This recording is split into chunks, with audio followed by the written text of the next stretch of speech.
What's up, Zoners? Welcome to the start-sit episode for the Chicago Bears. It is Week 10, Thursday Night Football tonight. The Carolina Panthers are going all the way to Chicago to play a football game. I'm going to be telling you who to start for the Chicago Bears, all the way to the defense and the kicker. If that sounds interesting to you, hold on for 7 seconds. You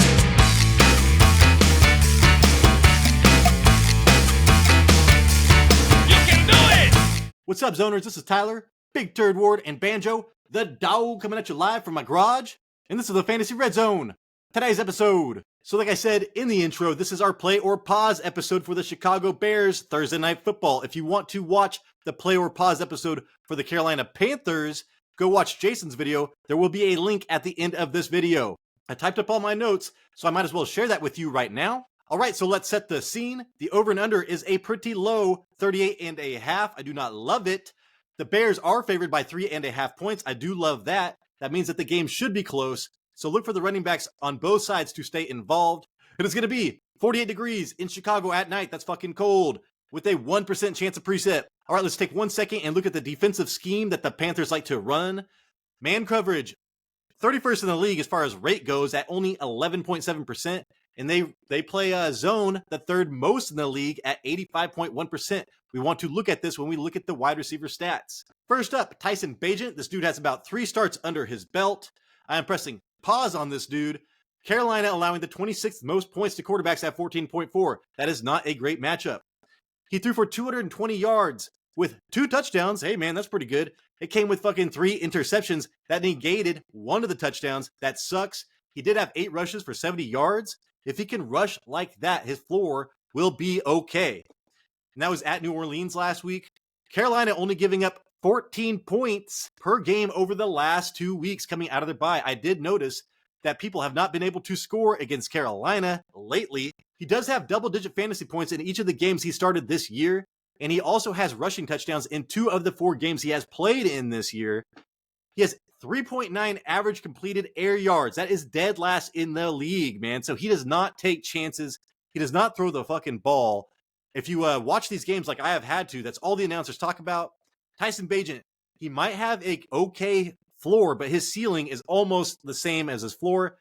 He's going to score you probably no more than 15 fantasy points. I'm pressing pause on this dude. Next up, Foreman. He's been winning people some games every now and then. Running back 38 on the year. I'm pressing play on this dude. Carolina is allowing the second most points to running backs at 27.4. That is an amazing matchup. He had 20 rushes for 83 yards at New Orleans last week. Foreman handled 87% of Chicago's running back rushes last week. Over his 3 previous games, it was 62%, 53%. Then it went down to 47%. We got a little scared. Roschon Johnson was back. But hey, dude, it went back to like 20 touches to 2 touches as far as that goes. He's averaging over 16 touches per game over the last 4 games with Herbert out. He has 3 touchdowns in those 4 games. They all came in 1 week, but still, that's a nice stat. He has 0.37 rushing yards over expected per attempt. That is 12th in the league, so it is not just about opportunity. He has been a good running back, and I can tell you, dude, I watched it with my own eyes. His 3-touchdown game. He looks like he's going to remain a goal line back for this team. He is one of the top priorities on my waiver wire list. Go watch that show. Next up, speaking of Herbert, he is on here, running back 43 for the year. I'm pressing pause on this dude. He is eligible to come off IR starting this week, but he has not been activated just yet. But the signs are pointing towards him playing Thursday night, which is tonight. 0.97 rushing yards over expected per attempt. That is 5th in the league, dude. So this guy does not need many carries to get 100 yards. It was like that last year. It's like that this year.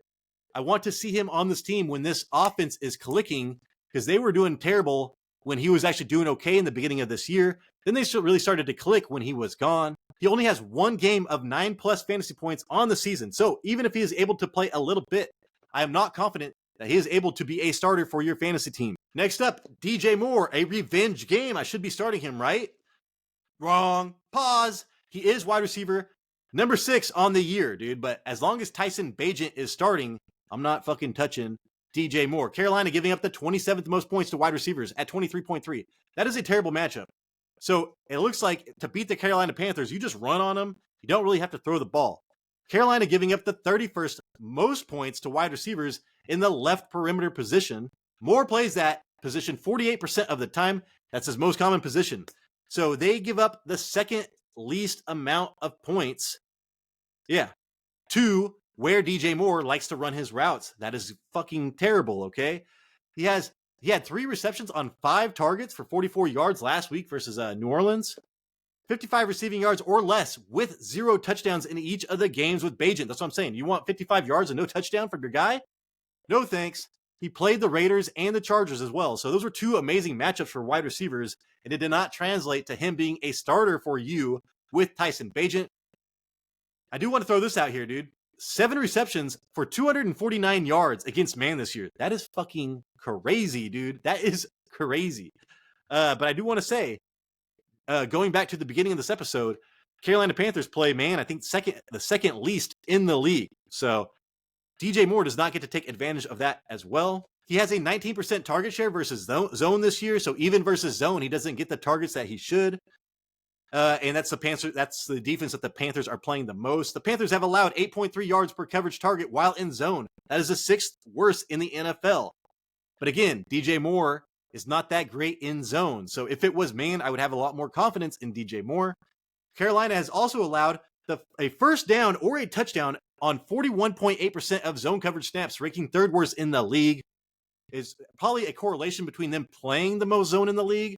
So you got to kind of take that stat with a grain of salt, but still, that is very interesting. DJ Moore, next-gen stats real fast. 2.2 average yards after catch. Above expectation. That is 4th in the league. So that means when he catches the ball, he can make something way more than what is given to him. He's the 4th best in the league at that trait.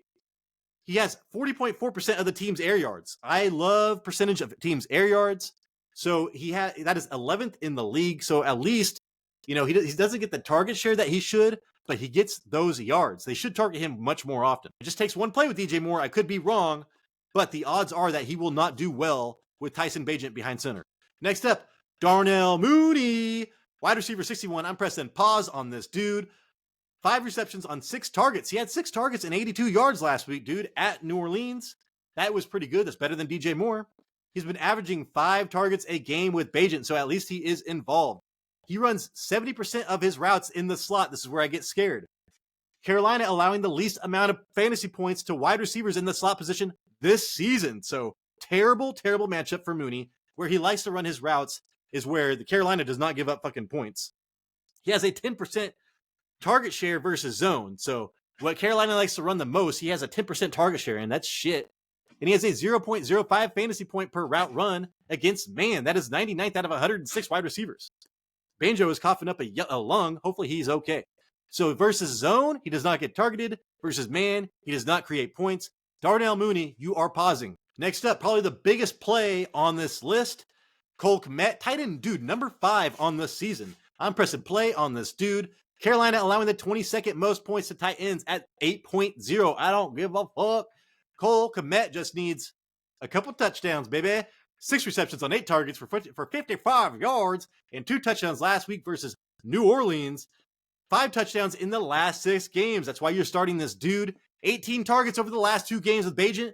He's getting touchdowns. He's getting targets. You are pressing play on Cole Kmet. Next up, defense. I would never start Chicago's defense this year. I mean, pretty much period, end of story. Even though Carolina's giving up the 5th most points to fantasy defenses this season at 10.5. But you know what? Who I target? I target people going against Chicago. So why would I start Chicago's goddamn defense? All right, guys, last up on this team, Cairo Santos. He is kicker 23 on the year. I am pressing pause on Cairo. I had started him before. I think he used to kick for the Chiefs. Carolina allowing the 24th most points to kickers at 7.5. That is not great. But the big deal to me, I want double-digit points out of my kicker. He only has 1 game like that this season. You are pressing pause on Cairo Santos. All right, everybody, that is the show. Thank you so much for watching. If you disagree with anything that I said, please let me know down below. I have pause on a lot of players. If you think I should be playing some of these dudes, let me know, because I will change my mind given new information. If you agree with this shit that I am saying, let me know too. Build up my confidence just a little bit. Hey, hopefully I earned a thumbs up. Hopefully I earned a subscription. If you are not already subscribed, please, we need your support. Higher quality content, earlier content, just like stuff we can put a lot more time towards, because Jason and I both have full-time jobs. We do not get paid for this. Please support this show. This is Tyler, Big Turd Ward, and I appreciate you.